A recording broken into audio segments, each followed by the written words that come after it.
everyone, and welcome back to the Magical Memories with Maddie podcast.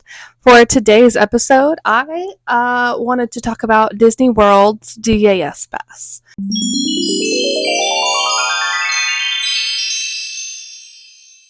I'm not really going to cover Disneyland's version because I've never used it before, but hopefully I will at some point in the future. My mom qualifies for the DAS Pass, so that is how I am an expert in this. This is a very beneficial thing to someone who can qualify, but do not try to claim that you have a disability when you don't. Please only use this pass if you qualify, if you have some sort of disability, because you will get banned from Disney World if they find out that you are lying. So we don't want to do that. We don't want to ruin it for the other people who really do need this pass. DAS stands for Disability Access Service, and it can be used for the owner of the pass, and 5 guests, so 6 people total. So if you have a bigger party than that, it's going to be a little bit more complicated. I don't really know what they do there. This pass is a free service that allows the user and its guests to attend attractions in the theme park at a shorter wait, which basically means going through the lightning lane, or if they don't have that option booked for you, you can use this pass at every attraction. They will probably take you in through the exit or something. Once you have activated your pass, you do a little call thing or you message or whatever, and you can select 2 attractions per day. So not necessarily per park. You could probably do 2 different parks because you can park up whenever you want now. But you have to do two attractions per day, and there's a list of those that are not the same as the full extent of what you can book with your DAS pass. That's basically most of the rides, just not the newer, more popular ones. But you can find that list online. The pass does not include the attractions listed under virtual queue because you are in a virtual queue for that, such as Guardians of the Galaxy Cosmic Rewind and Tron Light Cycle Run, and the same goes for specialty events. You cannot use your DAS pass for those. So after hours events, Jollywood Nights, Mickey's Very Merry Christmas Party, Mickey's Not So Scary Halloween Party, those do not allow you to use your DAS pass. I know this because we had the DAS pass and we were not ever able to use it at Jollywood Nights, but we never really waited that long in line because the beauty of after-hour events is that the waits are generally shorter. So if you have too many people in your party and you might need that pass, maybe you should try out some after-hours events. They are all back at Disney World for 3 of the 4 parks, I believe. So maybe you should check that out. So, since I just went, I know every attraction that is included with the DAS Pass, and I'm going to read them to you. So, we're going to start with Animal Kingdom. The Animation Experience at Conservation Station. Avatar Flight of Passage. Dinosaur. Expedition Everest. Festival of the Lion King. Finding Nemo, the Big Blue and Beyond. It's Tough to Be a Bug. Kilimanjaro Safari. Meet Favorite Disney Pals at Adventurers Outpost and Navi River Journey. Before I continue on, I actually did want to say something else I forgot to mention. So when it comes to using this pass, this is not like Genie Plus, but it is like Genie Plus, where, first of all, Genie Plus you can book starting at 7 a.m. before you even enter the parks for the day, whereas DAS, you have to wait until you scan into the park, and the same goes for park hopping. You can't make your DAS pass for the park that you're park hopping to until you get into that park, which can be quite problematic if you're trying to do a lot of things in one day. So you kind of want to plan your park hopping around what you're planning on doing, so you're there well before you need to be, depending on what the time is. Because you have to find stuff to do in the meantime. And if you're, using this pass because you can't stand in long lines, that can become quite problematic if it's very crowded and very busy. And what are you going to do to kill time if not ride rides? Especially in Magic Kingdom. Now, the other parks don't have as many attractions. There's other things you can do. Some things just don't really have that high of a wait. Some things are just shows that you don't necessarily maybe need them for, but they're useful. Stuff like that. Also, the DAS Pass, it is not like Genie Plus where you only have an hour return time window. You have any time you can return after. So this same goes for your pre-select ones. If you have pre-select ones and you were kind of going in a certain pattern, like let's say you were going to Epcot and you had a Soarin' one for like later in the day pre-booked, you don't have to ride it until like whenever you get to Soarin'. If you're like in the World Showcase and you're not in the mood to like go over there for when it starts, you're completely free to go whenever you want. Same with Test Track. I think we had a Test Track one. But we got it when we were in the World Showcase. But yeah, you can return anytime after, so you kind of want to be a little strategic with it with booking these. And you definitely need to be strategic with Genie Plus, but I mean, that's just a whole different video that I think I already covered. So anyway, yeah, so it's return anytime after. So if you are like eating lunch or you're eating dinner or you aren't at that country yet in the World Showcase, it's fine. As long as you get there, you just can't book your next one until after you scan in. That's the thing. But other than Magic Kingdom, most of these parks don't have that many attractions that you can really do or really need it for. So it's totally cool. We literally, for other than Magic Kingdom, the other 3 parks, we're done with like all of the rides by like 12 o'clock each day on our last trip. And we were at Epcot on the busiest Saturday ever. But we did still do Frozen a little bit later than that. But that's because we couldn't get it earlier than that. But we probably booked it around 12. And we honestly don't ever normally do Frozen. We just did it because we could.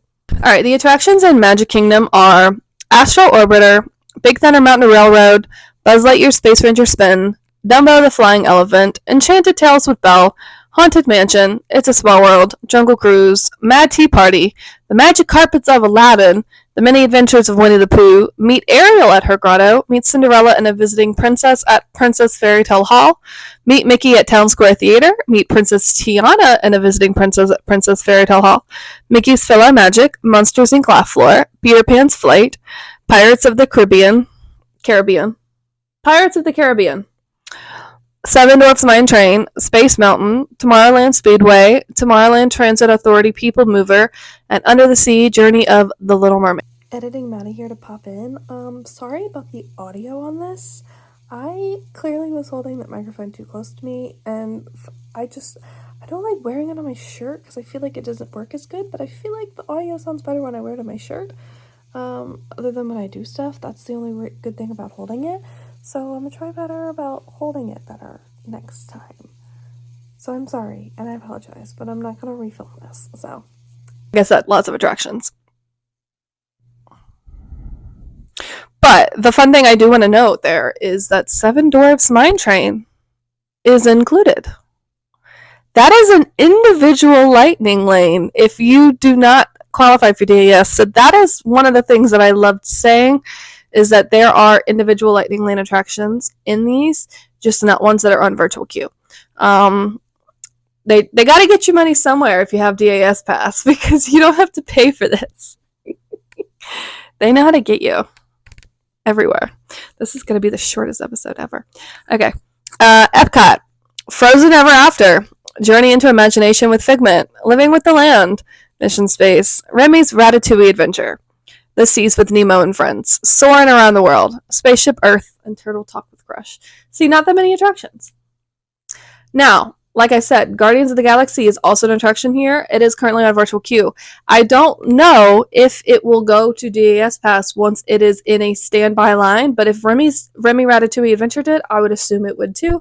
So that's really exciting for us in the future because we love Cosmic Rewind, and so if we could just keep rewriting Cosmic Rewind, because that's the other beauty of DAS Pass that I probably haven't mentioned yet, is that it's not like Genie Plus where you can only book the ride once. With Genie Plus, you can book it as many times as you want, which is awesome. I appreciate that because we did do a couple of these twice. Just because we could. Alright, Hollywood Studios has the longest list of these other 3 besides Magic. It's kind of surprising, honestly. Alien Swirling Saucers, Beauty and the Beast live on stage, Disney Junior Play and Dance, For the First Time in Forever, a Frozen Sing-Along Celebration, Indiana Jones Epic Stunt Adventure, Meet Disney Stars at Red Carpet Dreams, Meet Olaf at Celebrity Spotlight, Mickey and Minnie's Runaway Railway, A Millennium Falcon Smuggler's Run, Muppet Vision 3D, Slinky Dog Dash, Star Tours, Star Wars Rise of the Resistance, another individual lightning lane. Toy Story Mania, and Tower of Terror. Star Wars Rise of Resistance and Slinky Dog are the ones I recommend doing first, unless you really want to ride Slinky at night, then save it for last, because you can get it all day.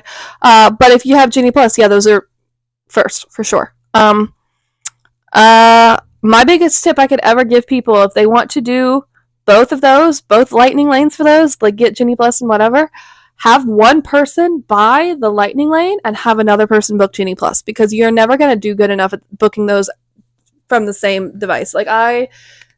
You can't do both of those on the same device. You have to use another one. It's just easier, it's faster, it's more within that second that you can get it. So it's really crucial and important. It's the same goes for virtual queue and booking Genie Plus lightning lanes. One person do virtual queue, one person does something else. Like, you can't do both at the same time on the same device. You just can't. Also, the Genie Pluses go really quickly. You want to get an early one as possible, unless you have the standby skipper. But anyway, back to the AS Pass. So yeah, you honestly don't need to book most of the shows.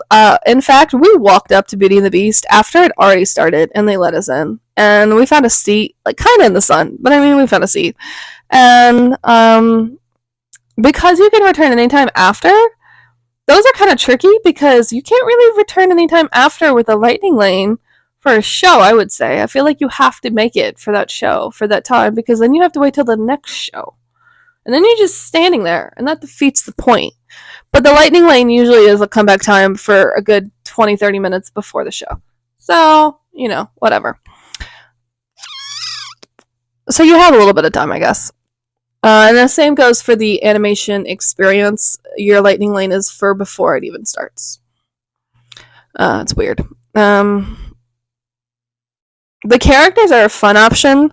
If you were going to meet characters, that's probably something I would definitely use it for. I would ride the rides first, and then I would do characters. Same goes for Genie Plus, because why waste your lightning lanes in the morning for characters and then not have any in the afternoon? I'd much rather meet characters in the afternoon after I've ridden everything in the park, especially at Hollywood and Epcot doesn't have any, and Animal Kingdom. Those, I think, have character. Yeah, there's the Disney Pals and Adventures Outpost, and then there's a few at Hollywood Studios. Quite a few. There's Olaf, Mickey, and Minnie. It's fun. Yeah. The thing about DAS Pass that no one tells you, though, is how big these parks really are can really contribute into when you should book these rides. Because it's a return anytime after, I always say, even if you aren't near the thing you're going to do next, if you're at Epcot and you're going to start in Mexico and you're done with all the attractions in the front, go ahead and book Frozen Ever After, even if it's 2 hours away, because it might take you that long to get there. You never know. But also, then you already have it for when you get there. If it does take you that long, it might only be an hour. The return time for the AS Pass, I don't think I mentioned, is actually whatever the wait time is. So if there is a 120-minute wait for Flight of Passage, you get your return time for your lightning lane in 120 minutes. Sometimes it's earlier. It's usually not. It's usually whatever that wait time is. So that's another reason why I say do the higher wait ones first, because then you breeze right through everything else. Also, some of these don't have high waits. Star Tours, I never saw Star Tours higher than a 5-minute wait when I was in Hollywood Studios, unless like Rise of Resistance was down. That's also when Millennium Falcon gets a higher wait too, because that one's usually a low wait too. If Millennium Falcon has a high wait, you guys, I bet you Rise of Resistance is down, and everybody ran over there because they didn't want to leave Star Wars in case it went back up. Bet. I could promise you that's exactly what happened. Nobody rides Millennium Falcon unless they have to. Or they just like it. I love Millennium Falcon, though. It's a completely underrated attraction. But yeah, like I said, not all of these need DAS passes. But how about I give you guys a list of the ones that I think you should book DAS passes for. Flight of Passage. That's an individual lightning lane too. That better be the first thing that you book because nothing else is worth it. Also, it's usually going to have a high wait time regardless of when you get in and when you book it. So the earlier you book it, the better, because then you can go find something with a shorter wait to do in the meantime, like maybe the other Pandora ride, which is what we did. And then we had breakfast, and then we rode Flight of Passage, because that's how high the wait was. And that's when our return time was. I could care less about Dinosaur. Everest is fun, but sometimes Everest doesn't have a high wait. So it depends on if it has a high wait. The Safari ride's always a great option. The Safari gets a really long line. If you really want to ride Navi River Journey, you can book it. I would save it for last because it's really not. Honestly, you could, like I said, if you start with Pandora and you just booked, Flight of Passage, you could go to Navi River Journey while you wait. It's probably a 15-minute wait. Easy peasy, walk on. Alright, let's do Magic Kingdom. Big Thunder Mountain. It's better in Disneyland, but Big Thunder Mountain. I want to do a video talking about what's better in Disneyland, and I might actually do that. Do you guys want that? Let me know. Nobody watches this podcast. Who am I kidding? The characters, like the princesses here, they can get some 40-minute waits there. That'd be really fun to walk right in. There's not much here. Peter Pan's Flight, just because it's ridiculously high wait all the time for no reason. Seven Dwarfs Mine Train, duh, that's everybody's favorite, and the fact that then you won't have to start with Seven Dwarfs Mine Train because you can book it. Also, Space Mountain, my recommendation for you, if you get the DAS pass, don't ride either of those in the morning. Go ride Peter Pan's Flight, and then book those, one after the other. Seven Dwarfs first, and then Space Mountain, because Seven Dwarfs is not that far from Tomorrowland, firstly. Secondly, Peter Pan's Flight is not going to have that many people riding it first thing in the morning because everybody goes to those two. You know I'm right. I don't know why anybody would ever need to book the People Mover, but I love the option because I 100%, with the fact that DAS allows you to re-ride rides, I would ride it 20 times in a row. Loop it. Let's go. I love the People Mover. Alright, Epcot. Frozen's actually one of the most fun rides I've ever been on, and I'm mad that we never ride it because it's so fun. If I ever went back to Epcot and for some reason got Genie Plus, I would totally book Frozen. Ratatouille, obviously. Living with the Land if it gets high. Y'all, I was not about to wait in that Living with the Land line. It was busy in Epcot that day. But I wasn't going to make them ride it too. So I didn't ride at all. Because I was going to ride it while we were in the Land Pavilion. But I was like, no, I'm not waiting in that line for that. It's not worth it. And Soarin'. So Epcot's not really a park you need Genie Plus for unless it's that busy. Because there's not that many rides. Like Test Track, I don't even see. Oh, Test Track's not even on here, but it is supposed to be. So let me add that. Test Track kept going down during our trip. So when I screen recorded this, it must have been down because it's not on here. But it should be. Test Track's the only other one I would book. Test Track has single rider line. Soarin' gets a lower wait sometimes later in the day, or you can jump in line before fireworks and just randomly catch fireworks. And then you could start with Ratatouille if you ride it on the Skyliner. Or it really just sometimes doesn't have high wait, later in the evening. So it's really not that bad. Frozen's really the only one if you're going to ride it. And honestly, you can skip it. Alright, Hollywood Studios. Let's see.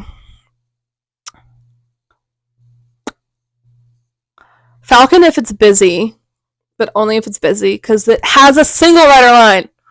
Please use the single rider lines, guys. But also, if you do single rider, you don't get pilot. So if you want pilot, book it for sure. Slinky Dog Dash, which we never did. I'm so sad because we booked it and they didn't want to go walk over there, I guess, before they left. And I can't do it without the person who has DAS pass, so it was sad. Rise of Resistance, especially if it's up, because that sucker goes down all the time. And I'll give you a lightning lane if it does go down. So, Toy Story Mania, of course. Tower of Terror, duh. If you use Genie Plus or DAS Pass, anything, to book Star Tours. It better have like a 40-minute wait, because there is no reason for Star Tours to need one of these. It is always a walk-on. Always. And so if it's a 5-minute wait and you booked a Genie Plus, you wasted. It's not so bad with DAS because you get as many as you can in a day. But like, it's just such a waste. Such a waste. I can't believe you would ever. Anyway, that's all for the Disney DAS Pass for Disney World. Hope you guys enjoyed. And stay tuned for the next episode of the podcast.